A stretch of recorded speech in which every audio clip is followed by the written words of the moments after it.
कहते हैं कि छोटे बच्चे कभी झूठ नहीं बोलते, इसलिए उनकी अदालत में गवाही चल जाती है और इसीलिए उन पर भरोसा भी किया जाता है।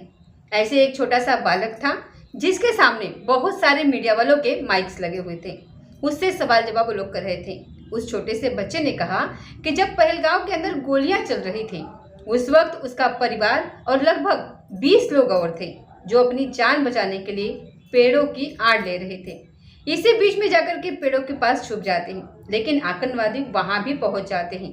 2 आतंकवादी होते हैं। दोनों आतंकवादियों ने यह पूछा कि तुम में से जो मुसलमान है वो एक तरफ खड़े हो जाओ और जो हिंदू है वो एक तरफ खड़े हो जाओ। इसलिए दोनों को अलग अलग हिस्सों में कर दिया।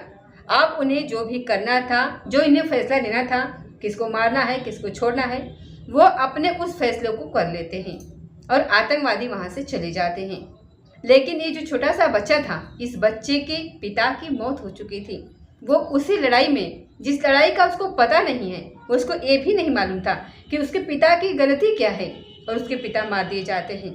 अब उस बालक की जो बाइक थी, वो बालक की जो कहानी थी, जो उसके मुंह से निकले थी, वो सोशल मीडिया पर वायरल होने लगती है। और जो भी इस कहानी को जान रहा था, समझ रहा था, सुन रहा था, उसके आंखों से आंसू निकल जाते हैं। आखिरकार इस बच्चे की और इस बच्चे के पिता की क्या गलती थी?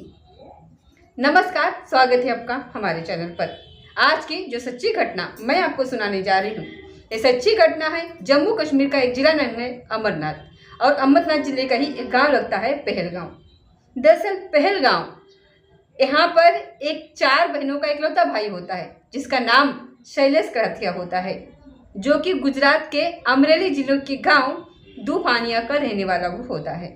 क्योंकि उसकी बैंक में नौकरी लग चुकी थी, इसलिए वो बहुत समय से सूरत के हरिकुंज चिक्कूवाड़ी में रहने लगता है। और यहाँ पर उसकी जब बैंक में नौकरी थी तो उसके बच्चे भी, उसकी बेटी भी और उसकी पत्नी भी साथ रहने लगती हैं। लेकिन कुछ देर पहले ही उसका ट्रांसफ़र हुआ था मुंबई के लिए, मुंबई रह रहा था। और इस बार उसका साल 2025 को 22 अप्रैल को उसका 44वां जन्मदिन मनाना था। तो वो अपने पत्नी से बातचीत करता है। पत्नी कहती है कि इस बार कहीं बाहर चलते हैं घूमने के लिए।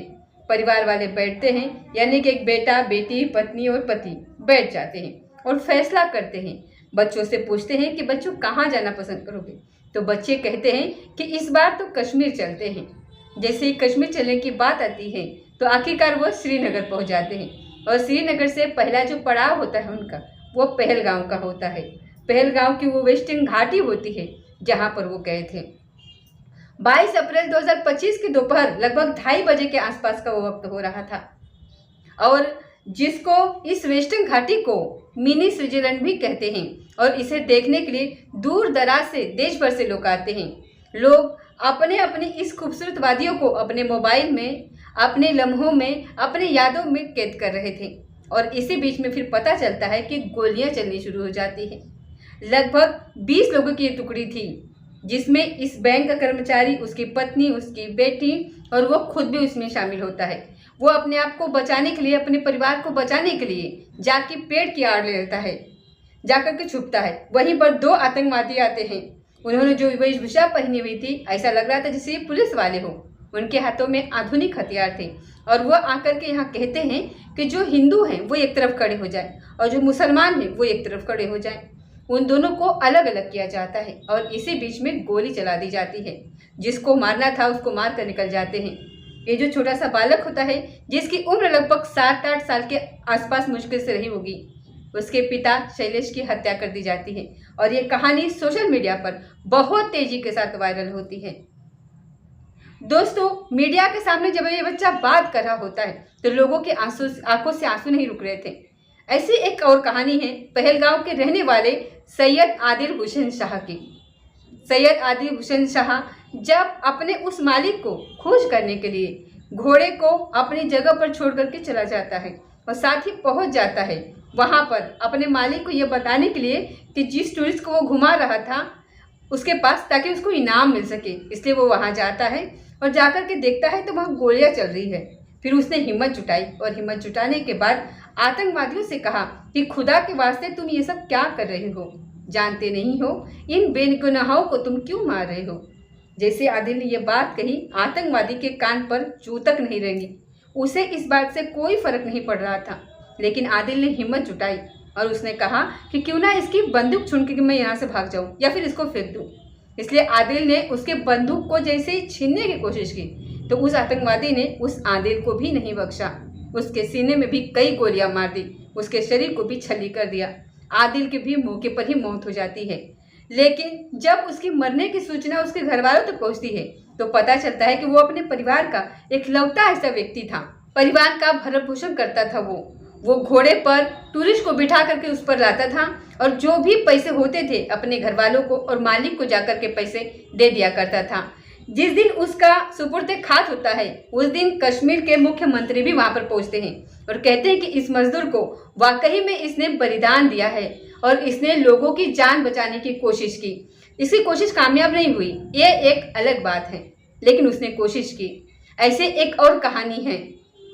असम विश्वविद्यालय में जो बंगाली डिपार्टमेंट का एक एसोसिएट प्रोफेसर होते हैं जिसका नाम देवाशीष भट्टाचार्य होता है, वो अपनी पत्नी मधुमिता और बेटा ध्रुवित के साथ वहां पर पहुंचे थे और जैसे इन्होंने अपने आप को बचाने के लिए एक पेड़ की आड़ ले ली थी, वहां पर आतंकवादी आ जाते हैं और जैसे ही आतंकवादी आते हैं तो यहाँ पर जो लोग मौजूद होते हैं उन लोगों में से कुछ लोग कलमा पढ़ रहे थे, ला इलाहा इल्लल्लाह मुसल्ला रसूलुल्लाह। इस तरीके से जब कलमा पढ़ रहे थे तो इस व्यक्ति ने उन्हें देखा और देखने के बाद ये समझ गया कि आखिरकार क्या पढ़ना है और क्या नहीं पढ़ना। आतंकवादियों ने कुछ पूछने की कोशिश की कि क्या राम राम बोल रहे हो, क्या कर रहे हो। इस तरीके की बात आई तो उसने कहा नहीं। जब ये जोर से बोलने लगता है कि ला इलाहा इल्लल्लाह, तब वो समझ जाते हैं कि इसको फिर छोड़ देते हैं। देवाशीष जो कि प्रोफेसर होता है फिर उसको छोड़ देते हैं, जो विश्वविद्यालय का होता है। इसके बच्चों को भी छोड़ देते हैं, इसके पत्नी को भी छोड़ देते हैं। इसके पास में एक और व्यक्ति होता है जो शायद ये समझ नहीं पा रहा था कि आखिरकार ये आतंकवादी क्या कहना चाहते हैं, क्या कहलवाना चाहते हैं, और वो चुपचाप होता है, वो समझ नहीं पाया और वो गोलियों से छली कर दिया जाता है। जब मीडिया वाले ने इस व्यक्ति से पूछा कि तुम्हारी जान कैसे बची, तब इसने कहा कि उन्होंने कोई आदेश नहीं दिया था, लेकिन हम अपने आप से ही ऐसा पढ़ने लगे थे, इसलिए वो हमारे पास आकर के आराम से निकल जाते हैं। इस तरीके से उसकी पत्नी की और उसकी जान बच जाती है।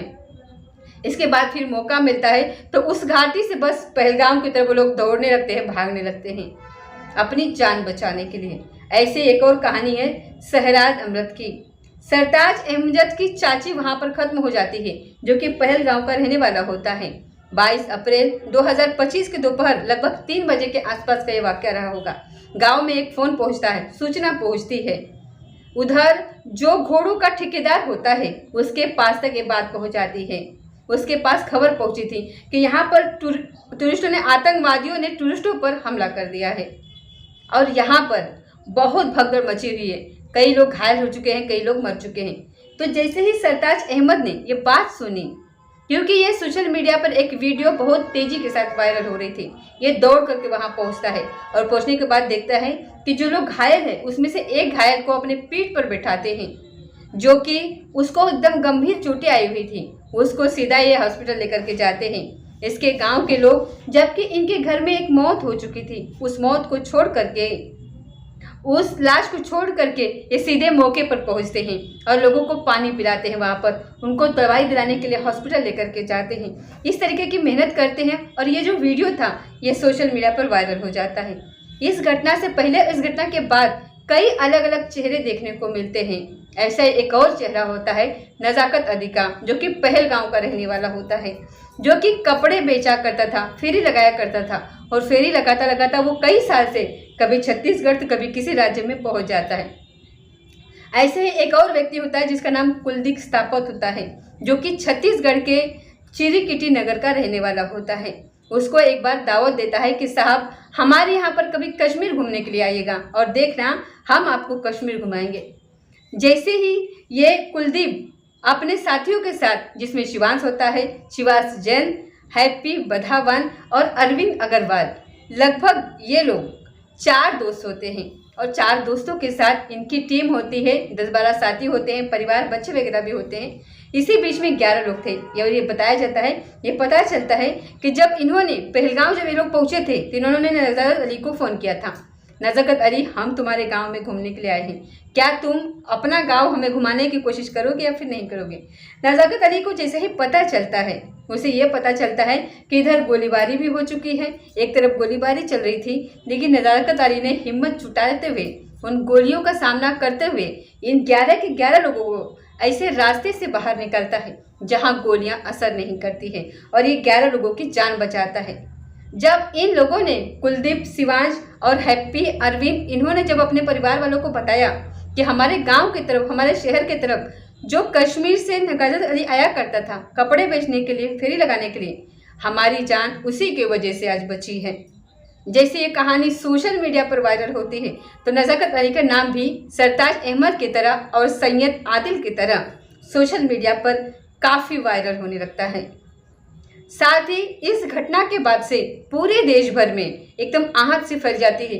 हर कोई घटना को लेकर के तमाम तरीके की प्रतिक्रियाएं दे रहा है और ये आतंकवादियों के खिलाफ कड़ी से कड़ी कार्रवाई की मांग कर रहे हैं।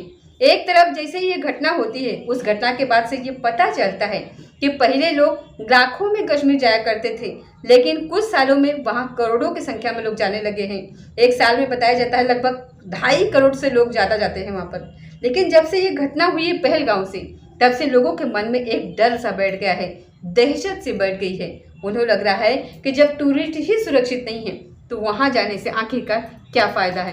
पहलगांव की इस घटना के बाद केंद्र सरकार ने पाकिस्तान की कमर तोड़ने के लिए 5 बड़े फैसले लिए हैं। उन फैसलों की चारों तरफ चर्चा हो रही है। अगर हम पहले फैसले की बात करें तो पहला फैसला है पाकिस्तान सीमा पार का समर्थन रोकने के लिए 1960 की सिंधु जल संधि जो है वो स्थगित कर दी गई है।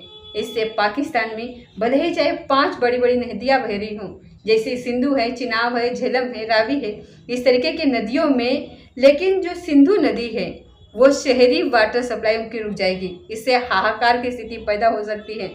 फसलों का उत्पादन में गिरावट आ जाएगी, क्योंकि सिंचाई नहीं होगी तो फसल कैसे उत्पादन होगा। बिजली का उत्पादन बंद हो जाएगा तो वहाँ के आसपास के लोगों को कितनी भारी दिक्कतें हो सकती है। बिजली ना आने से सहज ही अंदाजा लगाया जा सकता है। साथ ही दूसरे फैसले की अगर बात करें तो दूसरा फैसला है अटारी बाघा चेक पोस्ट को तुरंत से तुरंत प्रभाव से उसको बंद कर दिया गया है। वैध दस्तावेज के साथ जो लोग पहले की तरह मतलब कि जो बॉर्डर पार कर चुके हैं उनको 1 महीने से पहले वापस जाने को कहा गया है। अब अगर ऐसा होता है तो आयात निर्यात ये एक तरीके से ठप हो जाएगा।